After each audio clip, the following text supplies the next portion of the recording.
Hello friends, welcome to my YouTube channel. I am Vibhushita Mishra. आज मैं आपको पाश्चात्य राजनीतिक विचारक प्लेटो का न्याय सिद्धांत बताने के बारे में बताऊंगी। प्लेटो के न्याय सिद्धांत, अर्थ, विशेषताएं, आलोचना व महत्व, इन सब चीज़ों के बारे में आज हम जानेंगे। तो चलिए हम आगे बढ़ते हैं। प्लेटो का न्याय सिद्धांत। प्लेटो दर्शन शास्त्र और राजनीतिक चिंतन का प्रथम प्रवर्तक, क्योंकि उसके पूर्व किसी ने राजनीतिक दर्शन का क्रमबद्ध तथा व्यवस्थित रूप से प्रतिपादन नहीं किया है। प्लेटो का जन्म एथेंस के एक कुलीन परिवार में हुआ था और उसका वास्तविक नाम अरिस्तोक्लिस था। प्लेटो एक महान दार्शनिक था। उसके संपूर्ण चिंतन पर उसके गुरु सुकरात का प्रभाव दृष्टिगोचर होता है। इसी कारण मैक्सी प्लेटो में सुकरात पुनः जीवित हो गया।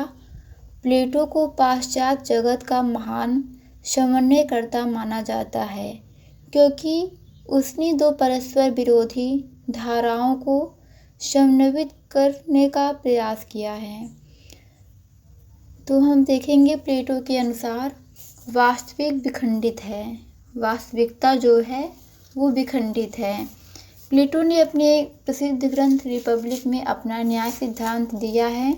न्याय रिपब्लिक का केंद्रीय विषय है। इस कारण रिपब्लिक को न्याय से संबंधित कंसर्निंग जस्टिस के नाम से भी अभिहित किया जाता है।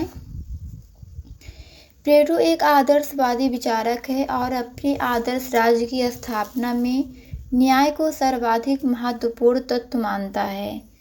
बार्कर के अनुसार, चाहे वह सोफिस्ट वर्ग की धारणाओं का विरोध कर रहा हो या समाज की विद्यमान व्यवस्था में सुधार करने के लिए प्रयत्नशील हो, न्याय प्लेटो के विचार का मूलाधार रहा है। अपने न्याय संबंधी विचारों का प्रतिपादन करने के पूर्व प्लेटो ने तत्कालीन समय में प्रचलित न्याय संबंधी धारणाओं का खंडन किया है। तो प्लेटो का जो न्याय संबंधी सिद्धांत है, उन्होंने उसे 3 वर्गों में विभाजित किया है। पहला है परंपरावादी सिद्धांत, दूसरा है उग्रवादी सिद्धांत और तीसरा है उदारवादी सिद्धांत। तो हम देखेंगे परंपरावादी सिद्धांत। तो इसके जो प्रतिपादक थे सिफिलिस और पॉलीमार्कस थे। सिफिलिस जो थे पॉलीमार्कस के पुत्र थे।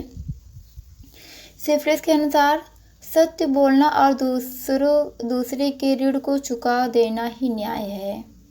सिफिलिस कहते हैं कि सत्य बोलना और दूसरे के ऋण को चुका देना ही न्याय है। पॉलीमार्कस के अनुसार मित्र के साथ श्रेष्ठ और शत्रु के साथ घृणित व्यवहार करना न्याय है। प्लेटो इस न्याय की धारणा का खंडन करते हुए कहता है कि ये दोनों ही सिद्धांत दोषपूर्ण और अनुचित हैं। सत्य बोलकर अपने देश की गुप्त जानकारी देना अन्याय, ऋण स्वस्थ मित्र से अस्त्र ले और बाद में वह मित्र स्वस्थ मनोवृत्ति का न रह जाए तो वापस लौटाना ठीक नहीं है। मित्र और शत्रु, क्या पता मित्र का नाम मित्र व वास्तव में शत्रु हो। व्यवहार में कई बार ऐसा होता है। दूसरा जो है क्रांतिकारी सिद्धांत है। इसके प्रतिपादक जो हैं थ्रेकीमेकस हैं। इसको उग्रवादी भी कहा जाता है। थ्रेकीमेकस के अनुसार सत्य ही सत्य है, माइट इज राइट, और शक्तिशाली का हित साधन ही न्याय है। शक्तिशाली व्यक्ति या शासक वर्ग अपने हितों के लिए कार्य करता है और अन्याय न्याय से बेहतर है। प्लेटो, शासन एक कला है और शासक का कर्तव्य जनता के कष्टों को दूर कर उनके हित में कार्य करना है और अन्याय किसी भी दृष्टि से न्याय से श्रेष्ठ नहीं होता है, क्योंकि सुख दुख से सदैव श्रेष्ठ होता है। हमारा जो तीसरा है कार्यकरण सिद्धांत। जिसे व्यवहारवादी सिद्धांत भी कहा जाता है। इसके प्रतिपादक जो है ग्लाउकन हैं। ग्लाउकन के अनुसार न्याय एक कृत्रिम वस्तु है और इसका आधार कोई सार्वभौमिक नियम न होकर निरंतर बदलती हुई परंपराएं हैं। इस प्रकार न्याय भय का शिशु है। प्लेटो का मानना है कि न्याय समझौते पर आधारित कोई बाहरी वस्तु नहीं है, बल्कि मानव आत्मा का आंतरिक गुण है और न्याय भय तथा शक्ति से नहीं बल्कि स्वाभाविक रूप से किया जाता है। इन तीनों पारंपरिक धारणाओं के उचित तर्कों के खंडन के उपरांत प्लेटो अपनी न्याय संबंधी धारणा का प्रतिपादन करता है। अब हम देखेंगे प्लेटो का न्याय सिद्धांत। सिफाइलस, पोलीमार्कस, थेकीमेकस तथा ग्लाउकन न्याय के जिन दृष्टिकोणों का प्रतिपादन करते हैं, उन तीनों की एक समान विशेषता है कि ये न्याय को बाह्य वस्तु मानते हैं, जबकि प्लेटो उसे आंतरिक व स्वाभाविक वस्तु मानते हैं। प्लेटो के अनुसार न्याय का आधार न तो परंपरा, न ही व्यक्ति की स्वार्थपरता या भय की भावना है। न्याय मानव के अंतःकरण की वस्तु है। न्याय मानव आत्मा की उचित व्यवस्था तथा मानव स्वभाव की प्राकृतिक मांग है। इसी आधार पर वह न्याय के पूर्व प्रतिपादित धारणाओं का खंडन कर उसे अस्वीकार कर देता है। प्लेटो के न्याय के दो रूप का वर्णन करता है। पहला तो है व्यक्तिगत न्याय और दूसरा है सामाजिक या राज्य में संबंधित न्याय। प्लेटो के अनुसार मानवीय आत्मा में तीन तत्व या नैसर्गिक प्रवृत्तियां विद्यमान हैं, जो है विवेक, साहस, तृष्णा। ये तीनों गुण जब मानव मस्तिष्क के उचित अनुपात में विद्यमान रहते हैं, तभी व्यक्ति न्याय का पालन कर सकता है। तृष्णा, शौर्य, बुद्धि के उचित समन्वय से ही व्यक्ति के जीवन में न्याय की सृष्टि होती है। इसके बाद प्लेटो सामाजिक या राज्य के संबंध में न्याय का प्रतिपादन करता है। उसके अनुसार राज्य मानव मस्तिष्क का व्यापक रूप है। राज्य बलूत के वृक्ष अथवा चट्टानों से नहीं निकलते, बल्कि उन लोगों के मस्तिष्क और चरित्र का परिणाम है जो इसमें निवास करते हैं।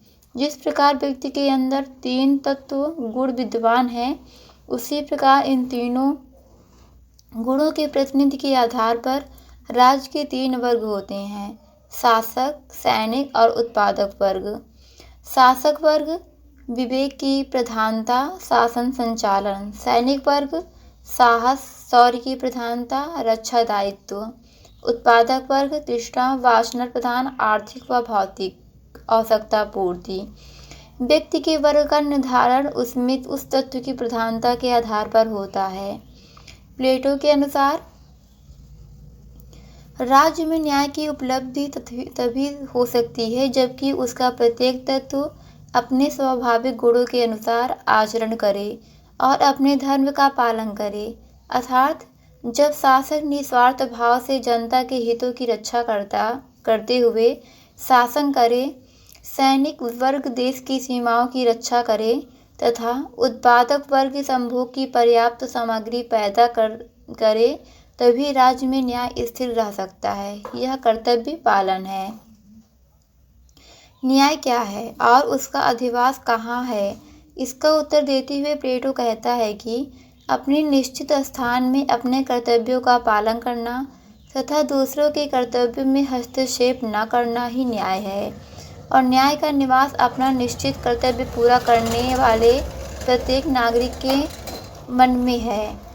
प्लेटो के न्याय की यह धारणा कार्य विशेषीकरण के इस सिद्धांत पर आधारित है कि व्यक्ति को ऐसा कार्य कुशलता पूर्वक करना चाहिए जो उसके स्वभाव के पूर्णता अनुकूल हो। इससे एक व्यक्ति एक ही कार्य अच्छाई से और अधिक मात्रा में कर सकेगा। ऐसा करने से सभी व्यक्तियों की आवश्यकताएं पूरी होगी और राज्य भी आत्मनिर्भर बनेगा। प्लेटो के न्याय की विशेषताएं क्या क्या हैं, हम देखेंगे। पहला है प्लेटो का न्याय बाह्य जगत की वस्तु न होकर आंतरिक स्थित है। स्वाभाविक होने के कारण इसे थोपा नहीं जा सकता। यह व्यक्ति की आत्मा का गुण है। दूसरा है प्लेटो का न्याय कार्य की विशिष्टता का सिद्धांत है अर्थात व्यक्ति को स्वाभाविक गुणों के आधार पर वही कार्य करे जिसमें वह दक्ष तथा परंपरागत हो। तीसरा है साथ ही यह किसी व्यक्ति के कार्यों में हस्तक्षेप की बात करता है ताकि व्यक्ति स्वतंत्रता पूर्वक अपने कार्य करे। डॉक्टर रोज के अनुसार अपने कार्य को करना और दूसरों के कार्य में हस्तक्षेप न करना ही न्याय है। प्लेटो का न्याय वास्तव में यह मानता है कि व्यक्ति तथा समाज में कोई संघर्ष नहीं है। व्यक्ति समाज का अंग है और समाज के विकास में ही राज्य का व्यक्ति विकास निहित है। पांचवा है प्लेटो का न्याय समाज में एकता का सूत्र है। प्लेटो का न्याय सिद्धांत सीधा व सरल परंतु तत्कालीन समय व परिस्थितियों में इसका बहुत महत्व है। प्लेटो की न्याय सिद्धांत की आलोचना। पहला है प्लेटो का न्याय कानूनी धारणा नहीं बल्कि एक नैतिक धारणा है। यह मनुष्यों को केवल अपने कर्तव्यों तक सीमित करने वाली भावना मात्र है। दूसरा है कार्य विशेषीकरण से व्यक्ति की प्रतिभा का हनन होता है तथा उसका सर्वांगीण विकास संभव नहीं हो पाता। केवल व्यक्ति के कर्तव्यों पर उसके अधिकारों पर कोई ध्यान नहीं देता। चौथा है आपका इस सिद्धांत में मनुष्य के 3 गुणों के आधार पर समाज को 3 वर्गों में विभक्त कर दिया गया है, लेकिन गुणों के निर्धारण का आधार क्या होगा उसके संबंध में नहीं बताया गया है। प्लेटो के न्याय सिद्धांत को वर्तमान समय के बड़े तथा अधिक जनसंख्या वाले राज्यों पर लागू नहीं किया जा सकता। इससे समाज में एकता नहीं बल्कि वर्गीय आधार पर बिखराव होने की संभावना है तथा वर्गीय आधार पर विशेषाधिकारों को उचित नहीं ठहराया जा सकता है। इस सिद्धांत का सबसे बड़ा दोष यह है कि यह राज्य में केवल एक वर्ग को शासन सत्ता देकर अन्य वर्गों को शासन से वंचित कर देता है, जिससे शासन की निरंकुशता की संभावना है। कुल मिलाकर प्लेटो का न्याय सिद्धांत एक कानूनी व वैधानिक धारणा न होकर एक नैतिक सिद्धांत है, जो तत्कालीन एथेंस में एकता, सामंजस्य तथा व्यवस्था की दृष्टि से अपरिहार्य है। निष्कर्ष रूप में हम कह सकते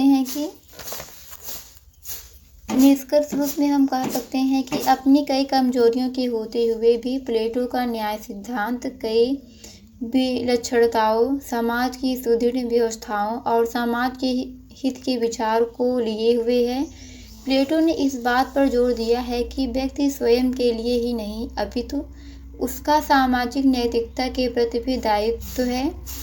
अपने सामाजिक दायित्वों को पूर्ण करने के लिए व्यक्ति को निजी हितों और स्वार्थ को त्यागना चाहिए।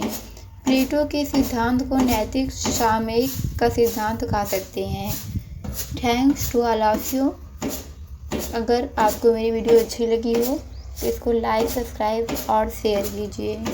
Thank you.